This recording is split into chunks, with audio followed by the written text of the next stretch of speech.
Jacob, Israel. Memory text.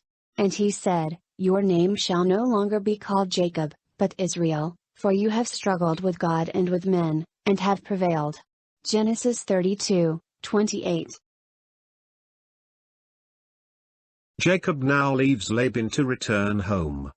He must face his brother Esau along the way. Jacob fears what might happen. God appears to him and he is assured that what has been promised will be fulfilled. Jacob gets a new name, Israel, from which a nation will be named after. This new chapter, in Jacob's life, will be filled with trouble. Much caused by himself, and his family. But through it all, God's promises come through. The Bible makes it clear, that God will prevail through humans, regardless of their seeming uncooperative behavior. Wrestling with God. Jacob was very distressed at taking his family back home. He worries about the safety of his family. He camps for the night and he is suddenly attacked by a strange man. Genesis 32:24-30. Then Jacob was left alone, and a man wrestled with him until the breaking of day. Now when he saw that he did not prevail against him, he touched the socket of his hip, and the socket of Jacob's hip was out of joint as he wrestled with him. And he said, "Let me go, for the day breaks." But he said, "I will not let you go unless you bless me." So he said to him, "What is your name?" He said, "Jacob." And he said, "Your name shall no longer be called Jacob, but Israel, for you have struggled with God and with men, and have prevailed." Then Jacob asked, saying, "Tell me your name, I pray." And he said, "Why is it that you ask about my name?" And he blessed him there. So Jacob called the name of the place Peniel, for I have seen God face to face, and my life is preserved. Jacob has been transformed from a deceiver and supplanter, to a struggler with God. More precisely, a struggler and prevailer. Jacob will not let him go until he gets a blessing. Jacob knows this is God and wants him to know that he is ready to accept responsibility and trust in him completely. Peniel means the face of God. Jacob has now come to a complete personal relationship with the one true God. The brothers meet. After his life-changing encounter with God, Jacob prepares to meet his brother Esau. It has been 20 years, and Jacob does not know what will happen. He knows meeting his brother is a first step of redemption. Esau is in the distance with 400 men.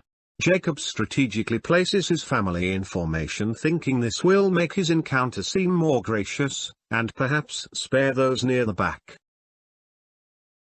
Genesis 33:1-4. Now Jacob lifted his eyes and looked, and there, Esau was coming, and with him were 400 men. So he divided the children among Leah, Rachel, and the 2 maidservants. And he put the maidservants and their children in front, Leah and her children behind, and Rachel and Joseph last. Then he crossed over before them and bowed himself to the ground 7 times, until he came near to his brother. But Esau ran to meet him, and embraced him, and fell on his neck and kissed him, and they wept. Jacob has now seen the loving face of God in 2 ways. First, in a face-to-face meeting with God. Next, he encounters Esau, a man that could be filled with revenge. But instead, Jacob is met with a loving embrace and a tearful reunion. Jacob bows to Esau and offers gifts of God's blessings. Somewhat of a reversal of taking his father's blessings. But Esau has forgiven him. He does not need nor want repayment of any kind. God has blessed Esau as well. Esau is shown to have been saddened at losing a brother and longed to meet him again. Doesn't this show the miraculous love of our God? He blessed Jacob and was with him always. His enemy, Esau, has also been blessed and had his heart changed by God. Does God do the same for us? God prepares the way for us to get through trials and tribulations. He changes our hearts. Our enemies can be blessed in ways that change them. Let us remember the words of Jesus. You have heard that it was said, "You shall love your neighbor and hate your enemy." But I say to you, love your enemies, bless those who curse you, do good to those who hate you, and pray for those who spitefully use you and persecute you, that you may be sons of your Father in heaven. The violation of Dinah. After making peace with Esau, Jacob wants to live safely in Canaan.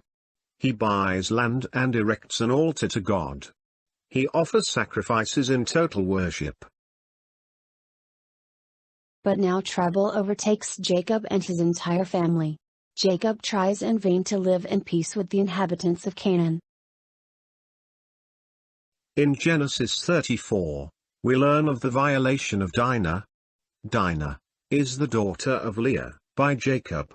Shechem, a local prince, sexually violates Dinah. However, he falls in love with her and wants to make amends and peace, and wants her as his wife. Jacob seems to say very little, if anything. But Simeon and Levi, Dinah's brothers, seem to want to follow God's commands.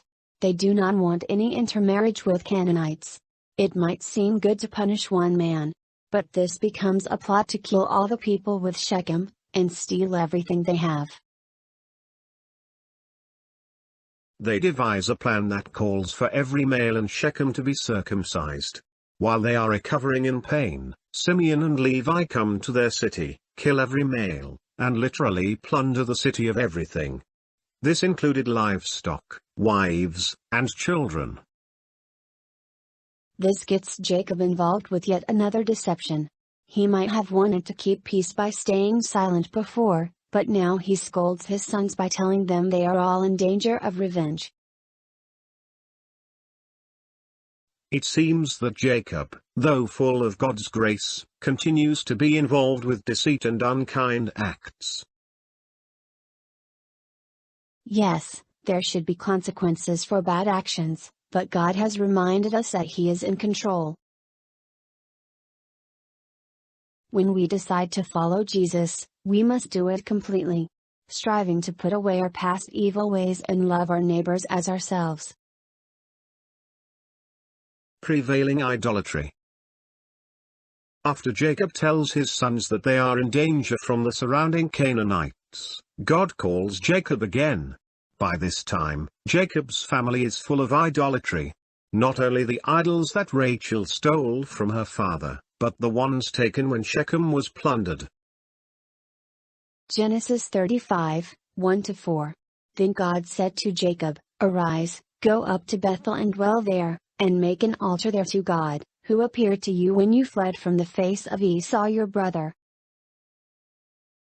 And Jacob said to his household and to all who were with him, "Put away the foreign gods that are among you, purify yourselves, and change your garments.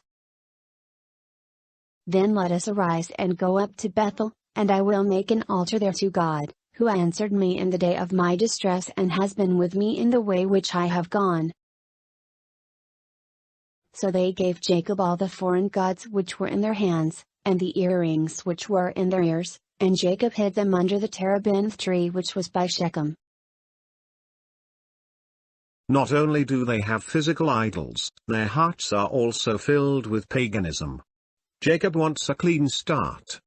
This clean start should be a complete and genuine repentance. Once Jacob obeys God and builds the altar, Jacob's prayer and concerns are met with God's grace. Genesis 35, 5. And they journeyed, and the terror of God was upon the cities that were all around them, and they did not pursue the sons of Jacob. Jacob's family appears to be in complete unity on this. He names the place El Bethel, the God of Bethel. The emphasis is not on the place as it was when Jacob saw the ladder to heaven. It is now on the God of this place. Idolatry can come in many forms.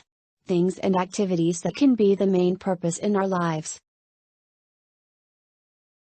We are put on this earth by God to enjoy it. But we must not become part of the worldly desires and pleasures. Are there any things in your life that take your mind off Jesus? Or have taken his place?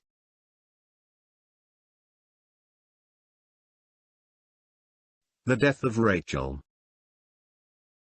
Genesis 35:16-22. Then they journeyed from Bethel. And when there was but a little distance to go to Ephrath, Rachel labored in childbirth, and she had hard labor. Now it came to pass, when she was in hard labor, that the midwife said to her, "Do not fear, you will have this son also." And so it was, as her soul was departing, for she died, that she called his name Benoni. But his father called him Benjamin. So Rachel died and was buried on the way to Ephrath, that is, Bethlehem. And Jacob set a pillar on her grave, which is the pillar of Rachel's grave to this day. Then Israel journeyed and pitched his tent beyond the tower of Eder. And it happened, when Israel dwelt in that land, that Reuben went and lay with Bilhah, his father's concubine, and Israel heard about it. We have three events that deeply affect Jacob. There are the tragedies of Rachel dying and Reuben with Bilhah. But bittersweet is the birth of Benjamin, his last son, born to his beloved, Rachel. Born in grief, Jacob chooses to call him Benjamin, son of my right hand. Jacob is now taking hold of the promised land. What could prompt Reuben to do what he did? The Bible does not tell us. It certainly shamed Jacob and dishonored Rachel. Once again, Jacob appears to do nothing. Perhaps to maintain peace. Maybe he has had enough sorrow and chooses to not make a spectacle and not give Reuben any amusement at his suffering. The birth of Benjamin was near Ephrath. Ephrath is used in the Bible to refer to the tribe of Judah, the possible founders of Bethlehem. This points us to the Messiah. Micah 5:2. But you, Bethlehem Ephrathah, though you are little among the thousands of Judah, yet out of you shall come forth to me the one to be ruler in Israel, whose goings forth are from of old, from everlasting. The 12 tribes, Jacob's sons, are now firmly planted. Genesis 35 gives a summary of all them. These brothers will turn out to be a bunch of men that are full of problems, dysfunction, and even evil. But God's promises are made. He will use this family and its descendants to forever change the world. Think back at Abraham, Isaac, and Jacob. How much more blessed would the world be if they had fully cooperated with God? We see God's infinite grace in using broken human beings to have His will accomplished. How tragic that we do not fully follow God, and get only a glimpse of His blessings. If my people, which are called by my name, shall humble themselves and pray, and seek my face, and turn from their wicked ways, then will I hear from heaven, and will forgive their sin, and will heal their land.